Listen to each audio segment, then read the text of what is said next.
O mundo da consciência é dança e é mudança. O universo caminha no passo dos 3 tempos. Então, todas as realizações na vida são também tríples.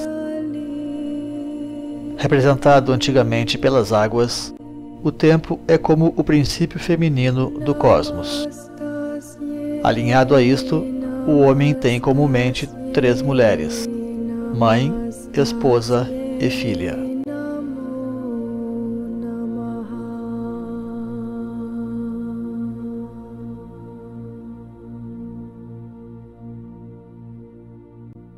Na vida espiritual, algo semelhante acontece. As vidas divinas estão igualmente contempladas pela presença do feminino, como contraparte da sua tripla evolução no corpo, na alma e no espírito. São as 3 Marias na vida de Jesus, as 3 consortes de Osíris, as 3 mulheres em Arthur, as 3 taras do budismo, a Tridevi do hinduísmo, etc, etc.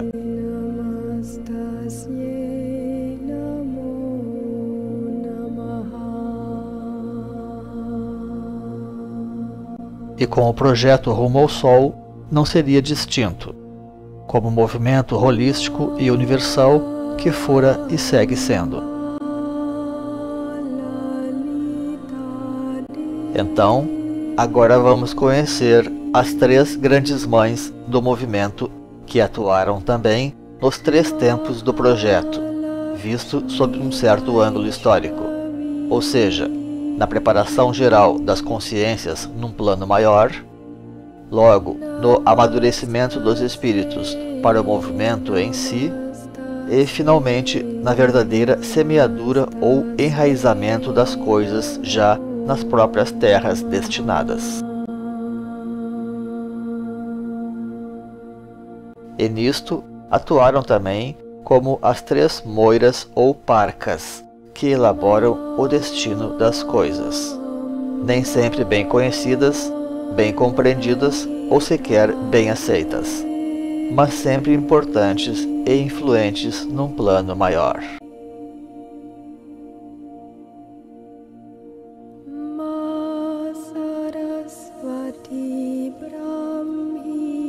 Essa galera dos anos 80 para cá, né, dos anos 70, logo após a repressão, houve uma mudança muito grande, né? Então foram assim, né?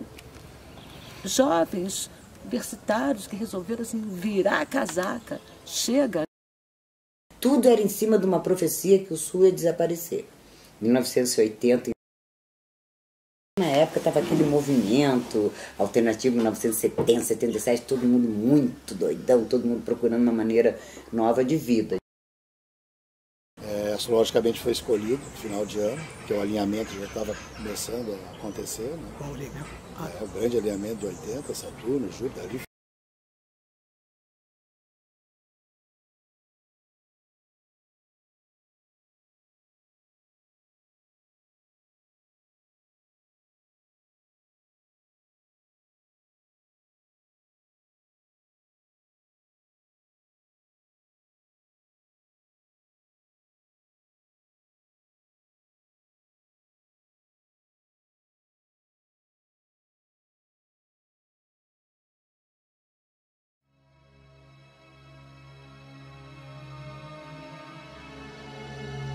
O Rumo ao Sol aconteceu no contexto da pouco conhecida profecia de uma das maiores pitonisas da nova era, a mensageira Alice Bailey, sucessora espiritual de Helena Blavatsky. Transmitir a ela, em meados do século, a intenção da hierarquia de luz, incluindo o próprio Cristo, de manifestar-se em torno de 1980, de modo que o Espírito Crístico, ou Espírito Santo, teria descido sobre muitos às vésperas da virada da década, numa espécie de Pentecostes e demanda pelo Santo Graal, visando apurar estes acontecimentos dentro dos contextos geográficos mais adequados.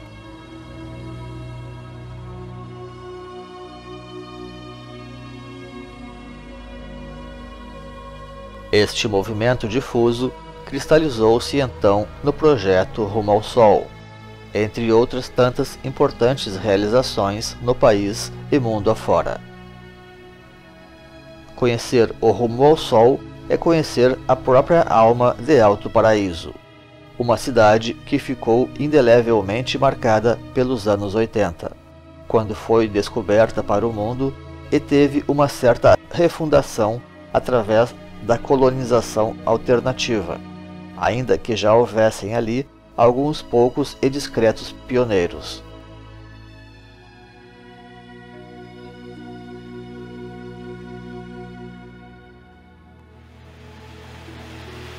Sendo também a alma de toda uma geração mobilizada pelo sonho da nova era e por uma nova terra, recusando a derrota diante da história, e que, flexível como água, embrenhou-se entre as pedras para buscar a luz do futuro.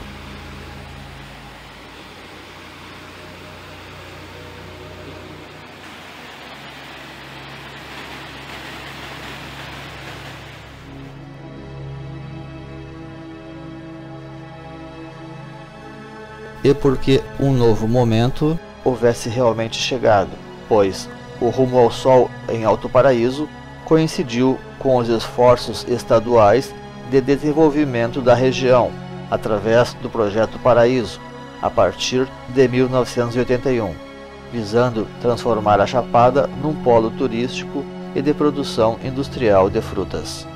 Esforços estes, não obstante, parcialmente malogrados em função da morte do executor do projeto, que era filho do governador do estado, Ari Valadão, ocorrida num acidente aéreo em Alto Paraíso naquele mesmo ano.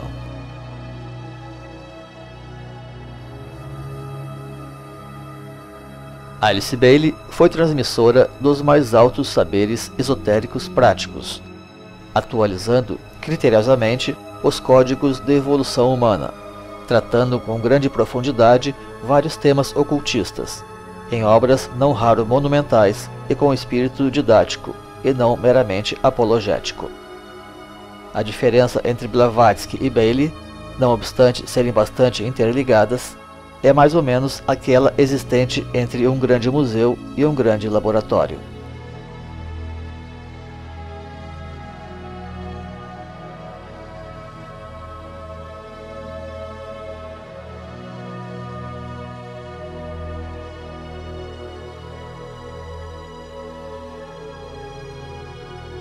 Bailey também se sujeitou a amplas reflexões sobre as questões crísticas e proféticas, desde sua formação evangélica até as polêmicas teosóficas que viveu de perto, assim como nas informações vindas do Oriente através de seus mentores, alcançando daí grandes sínteses em torno dessas questões e tratando do tema com a seriedade que merece.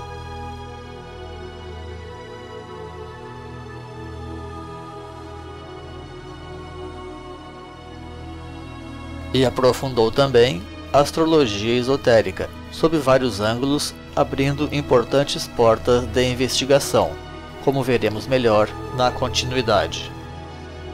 Como profetisa, era contundente na análise da história contemporânea, mas também discorria sobre coisas muito antigas. E como cabalista, propôs a criação do horóscopo esotérico através do desenvolvimento das bases geométricas do horóscopo comum, reencontrando assim importantes chaves da tradição, ao definir uma verdadeira ideia de ciclo e de arquétipo dentro do horóscopo, aproximando-se, quiçá, da ideia de mandala ou de yantra que Dani Rudier também endossará.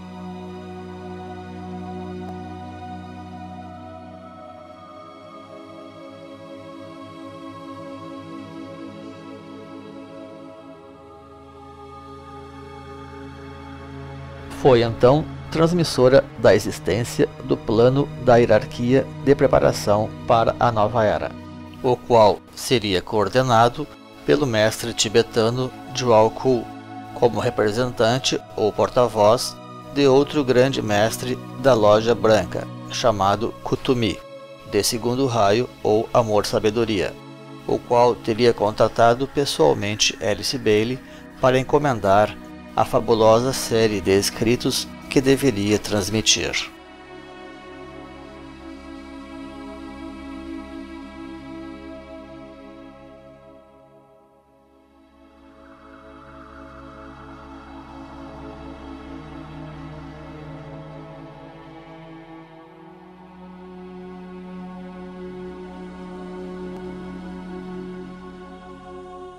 Existe certo consenso de que o trabalho de Alice Bailey se complementa por aquele de outra importante mensageira contemporânea sua, que foi Helena Roerich, esposa do grande pintor e viajante Nicholas Roerich, a serviço, por sua vez, do mestre Moria, de primeiro raio ou vontade e poder, influente na formação do movimento comunitário brasileiro, que logo gerou o Rumo ao Sol.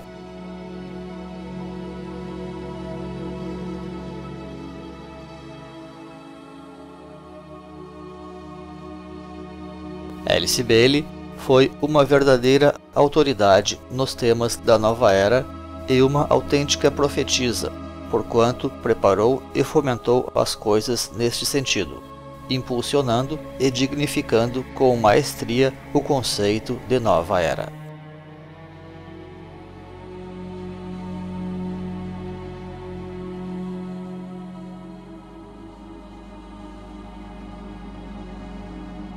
O plano que revelaria então foi iniciado com Blavatsky e do qual Bailey mesma representaria a fase intermediária, preparando o terreno para a sua conclusão na virada do século, quando as verdadeiras escolas de iniciação seriam reabertas uma vez mais, juntamente com a exteriorização da hierarquia, processo que demanda naturalmente as sínteses mais elevadas, por se tratar da própria manifestação de Agartha na face da Terra. Os ensinamentos que ela transmitiu seriam decisivos para desencadear estes processos, estando entre os mais simples e populares deles a poderosa oração chamada a Grande Invocação, de amplo emprego entre os servidores da nova era.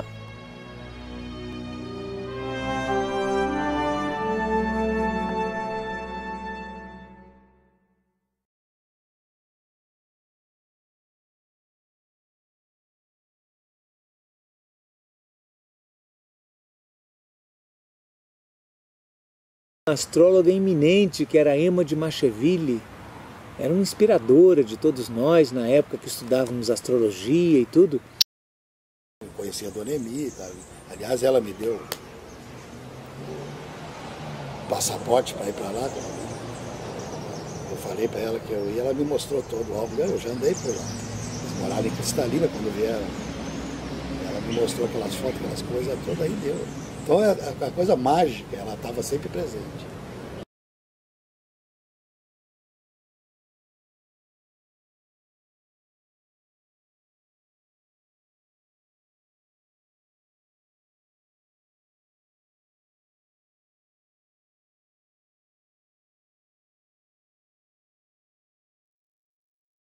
Ema de Macheville. Não sei se você ouviu falar da Ema de Macheville. Vieram muitos alunos dela para cá. Entre o Natal e o Ano Novo do encontro na Bonespero, falece também a célebre astrósofa e mentora Emma Costet de Macheville, Lorelère, que no Brasil assumira a missão martinista do esposo Sedaior, de trabalhar pela implantação da sexta raça raiz, dita olímpica, no subcontinente.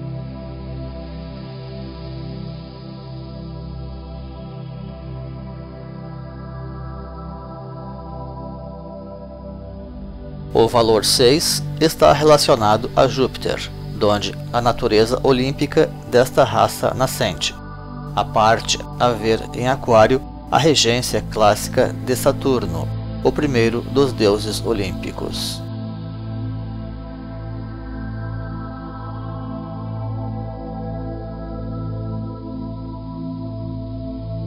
Estes fatos tornam as conjunções de Júpiter e Saturno, como aquela escolhida para oficializar o rumo ao Sol, especialmente importantes para a nova era. Elas que sempre foram tão usadas para assinalar os ciclos sociais e civilizatórios. O valor 6 é cientificamente considerado solar em função da refração da luz.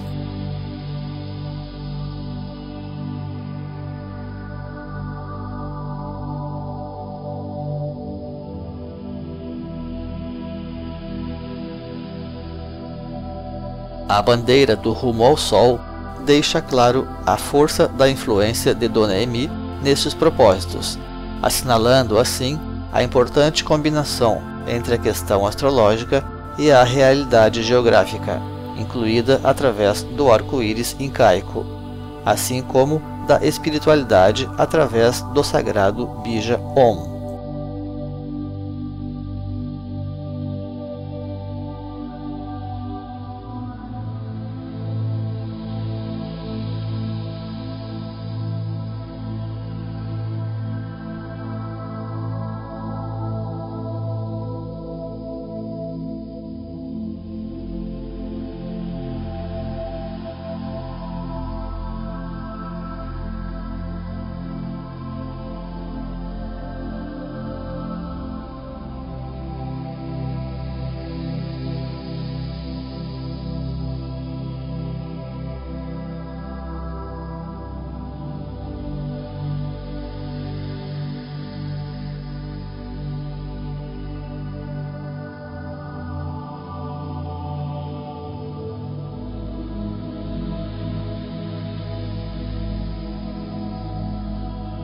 O ensinamento astrológico original de Dona Emi se destacou em 3 pontos: a revelação dos conteúdos esotéricos da Santa Ceia de Leonardo da Vinci, usado por ela como modelos perfeitos de biotipos astrológicos;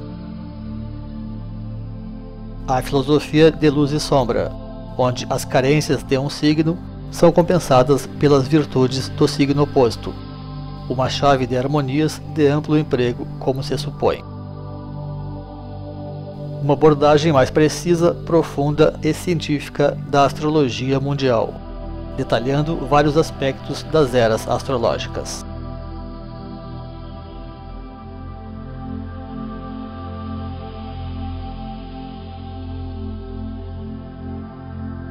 O controle e certa superação da energia dos signos, tida tradicionalmente como vinculada aos instintos, representa uma das grandes metas da iniciação e, na verdade, da própria religião, sendo que a astrologia sempre forneceu bases para a codificação das religiões, as quais valem-se comumente do simbolismo astral na organização dos seus cultos.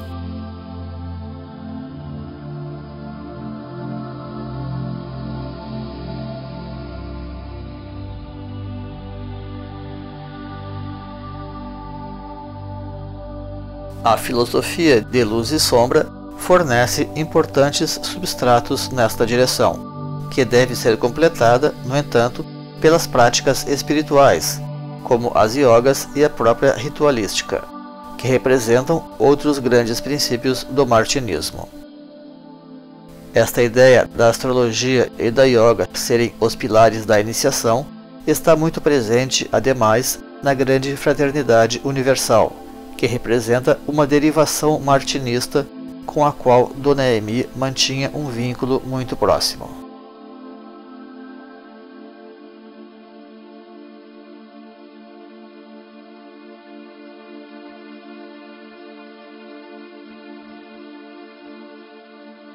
Macheville, que seguia a mesma linha intuitiva de Alice Bailey, assinalou com correção o período de transição das eras, em 200 anos.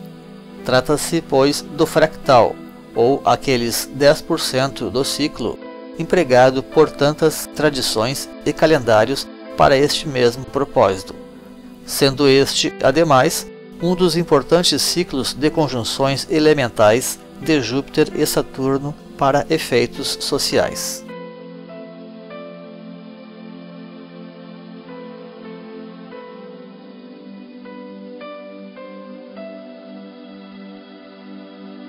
Ele procurava uma moça que no fim desse século, quando virão as transformações, soubesse ensinar aquilo que ele não poderia mais ensinar.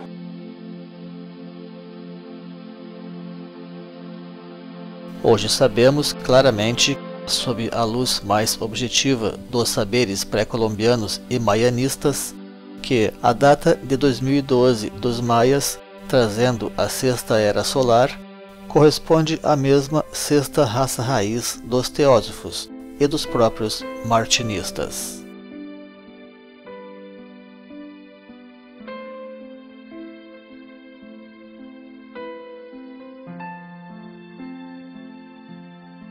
Como ensinaram peremptoriamente Bailey e, sobretudo, Macheville, os signos opostos não representam realmente energias diferentes, mas sim eixos manifestando forças opostas ou, antes, complementares, nas suas extremidades, e semelhantes nisto aos 7 raios da divindade, os quais são também duplos, como se sabe, e onde a cor branca original representa o 7º raio.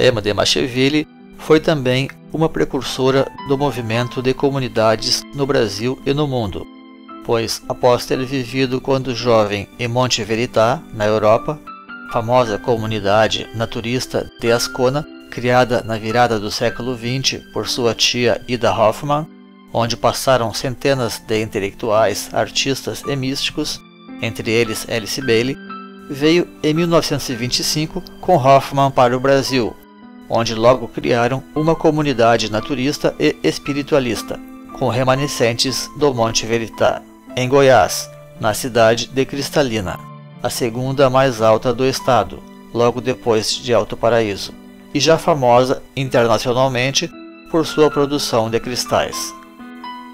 Foi quando Emma conheceu seu daior, Albert Costet de Macheville, com quem se casaria e quem lhe iniciou nos conhecimentos da astrologia.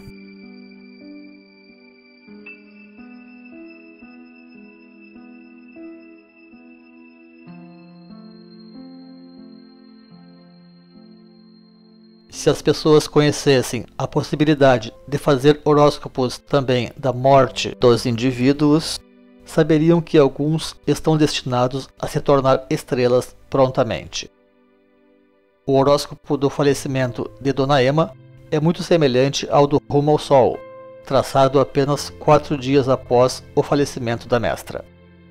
Certamente, Lorelher se tornou ainda mais uma estrela guia ali.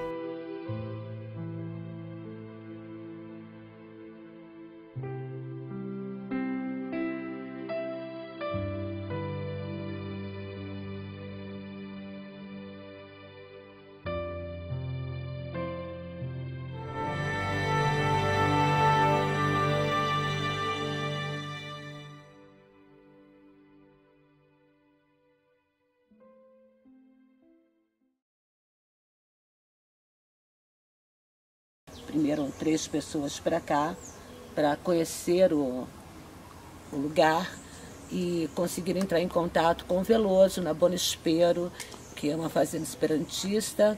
Na época também a proposta aqui, até as escolas, em 1987, já com Chico Hugo, tinha uma proposta até do Esperanto se falar aqui, né? Alto Paraíso, a Bonespero se falava, né? Era o pessoal que divulgava junto o esperantismo. Projeto Rumo ao Sol.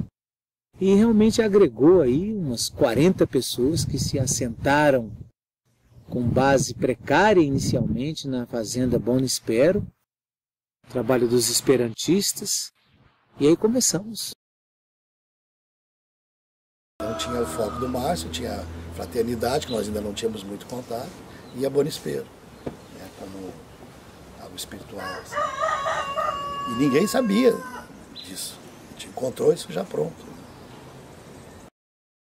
E meio que namorando a Bonespero, porque havia coisas em comum. O simples fato dela incentivar o Esperanto, e o Esperanto nada mais é do que uma língua que facilitaria o intercâmbio entre as pessoas. Pessoas de várias línguas diferentes iam se entender a partir do Esperanto.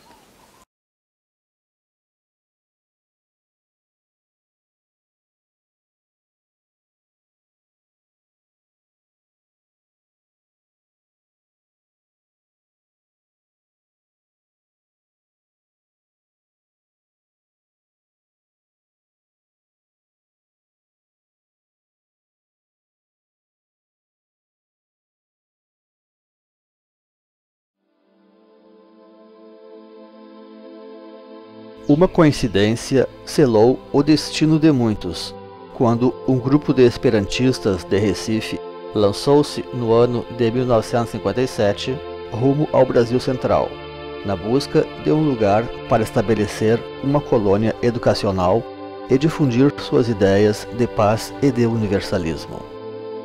Brasília recém estava em construção e o país vivia uma onda bastante positiva. Após passar por várias cidades de Goiás, os esperantistas perceberam que deveriam procurar o ponto mais alto da região. Chegando na recém-emancipada cidade de Veadeiros, hoje Alto Paraíso, encontraram uma família de poloneses chamada Czerwinski, proprietária de vastas terras e que, simpática à causa de difundir para uma nova geração a obra do também polonês Dr. Lázaro Luiz Zamenhof, decidiu doar 500 hectares para o grupo criar a sua escola rural. Depois, o grupo adquiriu outro tanto de terras. Em 1973, o casal esperantista Úrsula e Giuseppe Grattapaglia veio da Europa para conhecer a fazenda e, atendendo ao apelo dos fundadores, já velhos e em dificuldades financeiras, aceitou assumir a administração da fazenda. A proposta da Bonespero era excelente, pois somente através da educação é possível realmente fomentar uma nova era. O espírito ecumênico, o ambiente rural e a região escolhida completam o quadro, fazendo dessa instituição um marco seguro dos novos tempos. Reconhecidamente, a Bonespero cumpriu um papel na educação das crianças da região, especialmente em favor dos mais carentes, transformando muitas vezes vidas perdidas em exemplos de homens públicos.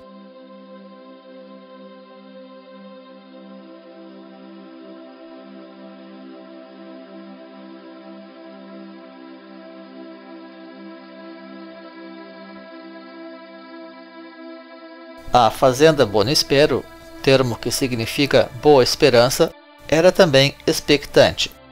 Foi testemunhado por muitos que havia ali a espera pela nova era, e também pela chegada dos mestres à região, considerando haver sido escolhida pelos mentores espirituais dos fundadores da Bonespero. Mas quando chegou as pessoas aqui em busca de uma nova terra, para desenvolver um projeto diferente, não sei o que, a Úrsula disse, não, mas eu estava esperando era vocês, os enviados, está aqui a terra, eu tenho a terra, você não precisa comprar nada não. Sabe como é que é? Só que de certa forma ela também fantasiou, porque ela achou que viriam só apenas mestres e iniciados, gurus espirituais. E quando ela percebeu que tratavam-se de seres humanos normais, como todos os outros são, ela desanimou um pouco.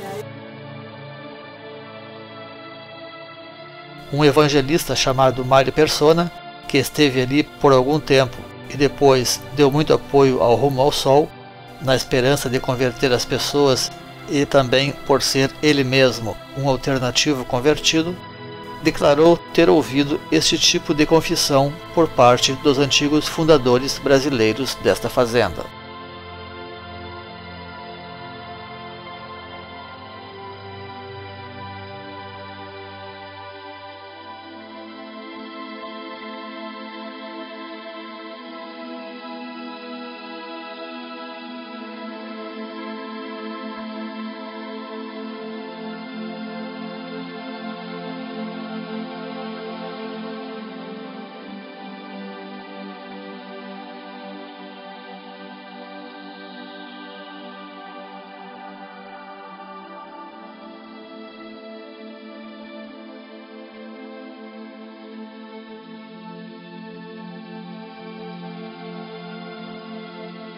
Merece registro, porém, a receptividade maternal da Bonespero para as coisas novas, que pode haver esbarrado num certo despreparo das pessoas que chegaram na época, todos muito jovens e inexperientes, embora cheios de boa vontade. O empecilho na execução desse projeto foi a questão que alguns usavam a cannabis. Bateu frontalmente com os princípios do casal da geração anterior à Bonespero. Inviabilizou o projeto. E acabou se esparramando para o paraíso depois.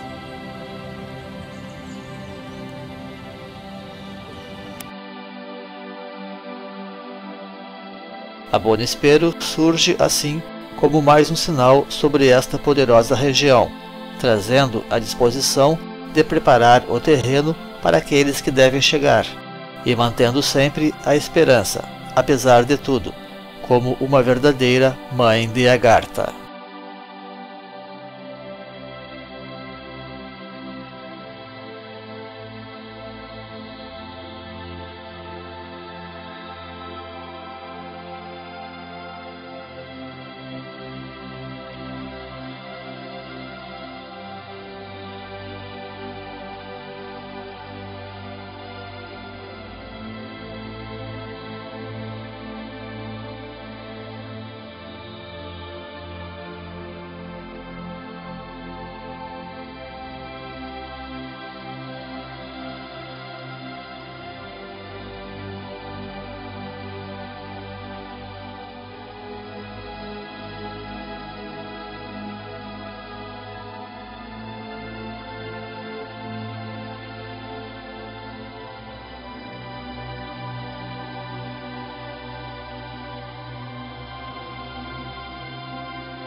Testemunhando o ecletismo do local, o projeto Rumo ao Sol seria somente o primeiro grupo alternativo ao qual a Bonespero deu acolhida através das décadas.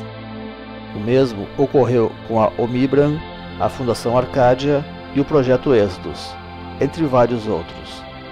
Muitos que por lá passaram colocaram seus filhos nas escolas da Bonespero, que sempre foi aberta para educadores voluntários em favor das crianças.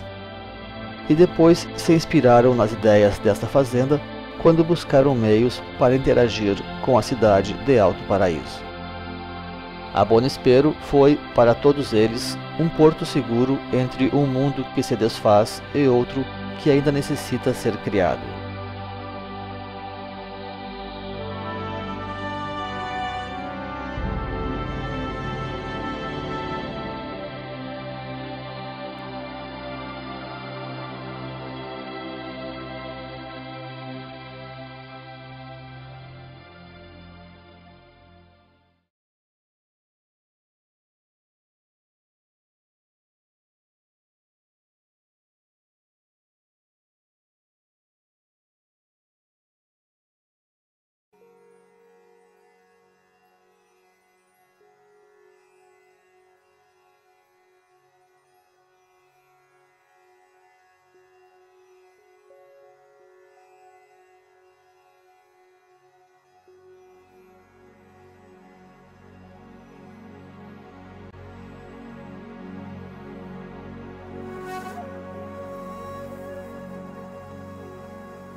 Reza a lenda que quando, assim, no início dos anos 70, chegaram os primeiros bichos grilos lá, cabeludos, barbudos, assim, entraram lá para ter uma aula de astrologia, ela chegou, olhou para eles, aquele jeitão dela, assim, disse: pô, finalmente vocês chegaram, eu tô esperando vocês há 50 anos. Ela dizia que o Cedayor, o Albert, tinha previsto a chegada dessa galera.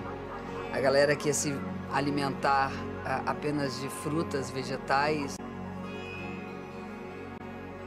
E quando a gente chegou lá no Bonespero, o pessoal chegou, a Úrsula e o José falaram bem claramente: poxa, que bom vocês demoraram, que bom vocês chegaram. Tem emoção. Nós já estamos indo embora.